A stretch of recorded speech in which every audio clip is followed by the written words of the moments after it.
Hello friends, இன்றைக்கி நம்ம ஹெல்த்தியான ஒரு தோசை ரெசிபி பார்க்கலாம். அதுக்கு பாருங்கள், நம்ம வந்து தேவையான பொருள் பாருங்கள். சுண்டல், கருப்பு சுண்டல், பச்சை பயிறு, வரகரிசி, சாமரிசி, தினை அரிசி, சிகப்பரிசி, குதிரைவாளி, கருப்பு கவுனி அரிசி.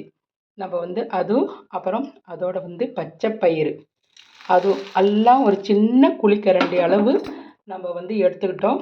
ஒரு 50 கிராம் எடுத்துக்கிட்டாங்க. நம்ம வந்து இதெல்லாம் ஒன்றா சேர்த்து நம்ம ஊற வச்சு நம்ம நைட்டு ஊற வச்சோம்னா காலையில் எழுந்து நம்ம தோசை சுடலாங்க. காலையில் நீங்கள் ஊற வச்சா நைட்டு செஞ்சுக்கலாம். இது ஹெல்த்தியாக இருக்குங்க. இது வந்து நீங்கள் வந்து இதே மாதிரி நீங்கள் செஞ்சு பாருங்கள். இது வந்து ஊற வச்சு அரைக்கலாம். நம்ம நைட்டே ஊற வச்சுருந்தோங்க. அரிசி, பாசிப்பருப்பு, கருப்பு கவுனி அரிசி எல்லாம் நைட்டே ஊற வச்சுருந்தோம். இப்போ வந்து இது வந்து இப்போ மிக்ஸி ஜாரில் போட்டு நம்ம அரைச்சிடலாம். பாருங்கள், மிக்ஸி ஜாரில் நம்ம இதை வந்து ஊற வச்ச அரிசி மூக்கால் எல்லாம் நம்ம இதில் சேர்த்துக்கலாம். ஒரு பாதி அளவு சேர்த்திட்டு மீதி வந்து நம்ம இதுக்கு தேவையான பொருள் பாருங்கள். இஞ்சி ஒரு துண்டு, கொஞ்சமாக ஒரு 6-7 பல்லு பூண்டு, பெருங்காயம், ஜீரக, மிளகு, காஞ்ச மிளகாய், கருவேப்பிலை, இதெல்லாம் நம்ம இதிலே நம்ம சேர்த்து அரைச்சிக்கலாம்.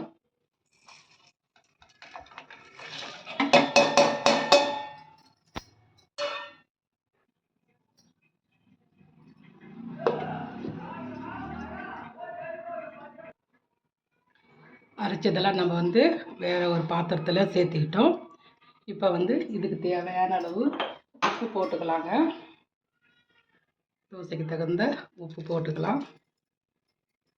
இப்போ நம்ம இதில் கொஞ்சம் வெங்காயம், கொஞ்சம் கருவேப்பிலெல்லாம் போட்டு நல்லா வதக்கி நம்ம இதில் சேர்த்துக்கலாங்க.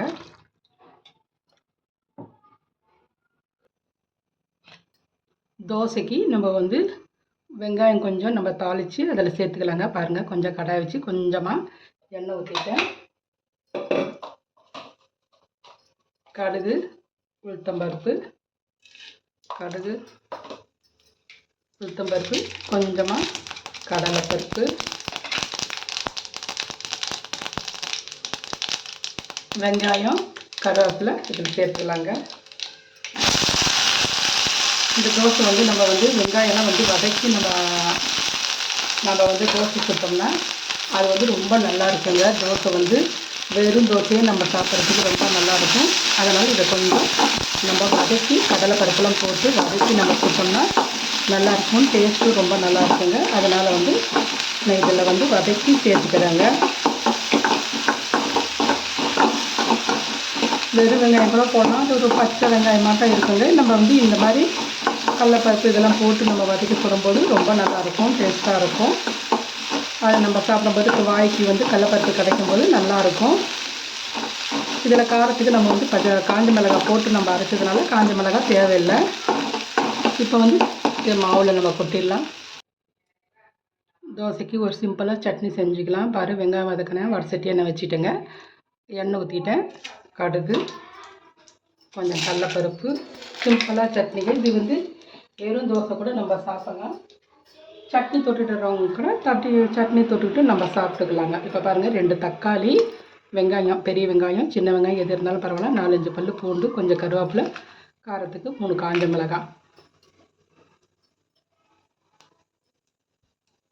கடலைப்பருப்பு,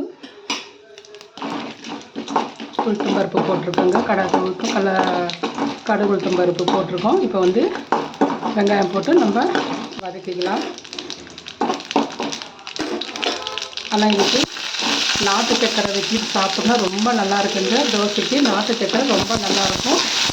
சட்னி தொட்டுட்டு சாப்பிட்றவங்க சட்னி தொட்டுட்டு சாப்பிட்லாங்க. வெங்காயம் கொஞ்சம் வதங்கினா போதும். கருவேப்பிலை சேர்த்துக்கிட்டோம், தக்காளியும் சேர்த்துக்கிட்டோம். எல்லாம் ஒன்றா சேர்ந்த மாதிரி நம்ம வந்து நல்லா வதக்கி விட்டுக்கலாங்க.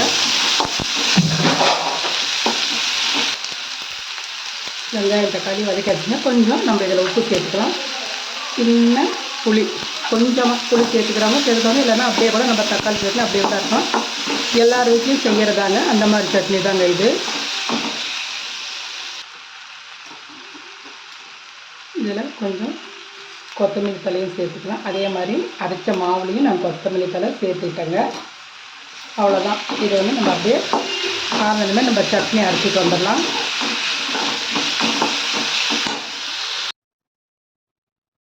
ஸ்டவ்வில் தோசைக்கல் வச்சுட்டுங்க. இப்போ தோசை சுட்டுக்கலாம். நம்ம நல்லா உப்பு போட்டு மாவு வந்து நம்ம கரைச்சி வச்சுருக்கோம்.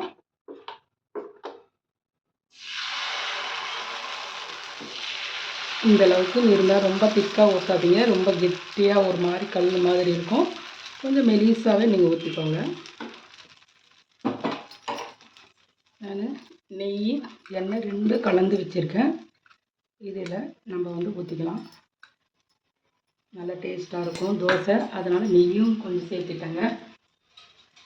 எண்ணெய் கூட ஊற்றிக்கலாம், நெய்யும் கலந்து ஊற்றிக்கலாம்.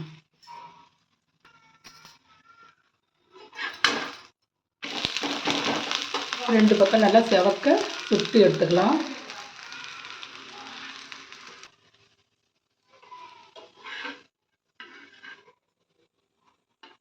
தோசை பாருங்கள், சூப்பராக இருக்குது தோசை. இதே மாதிரி நீங்கள் செஞ்சு பார்த்துட்டு எப்படி இருக்குன்னு சொல்லுங்கள்.